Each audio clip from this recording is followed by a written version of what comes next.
Buongiorno e ben ritrovati con l'informazione flash di News Sicilia. Vediamo insieme i titoli più rilevanti della mattina.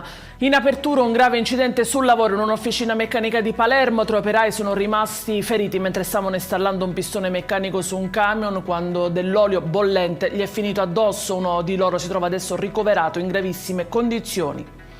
Ed erano invece maltesi i coniugi che ieri hanno perso la vita in un terribile incidente stradale avvenuto sulla Catania-Ragusa all'altezza di Lentini, uno scontro frontale che ha causato il decesso sul colpo di marito e moglie. L'uomo era un ex agente di polizia.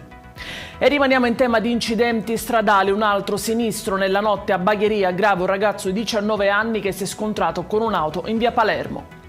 Notte movimentata a Maletto nel Catanese, una lite tra 4 uomini stranieri è finita nel sangue. 2 dei coinvolti sono finiti, uno al Cannizzaro di Catania, l'altro al Policlinico Etneo. Sono entrambi in gravi condizioni a causa dei fendenti ricevuti. Adesso i carabinieri indagano sulla vicenda.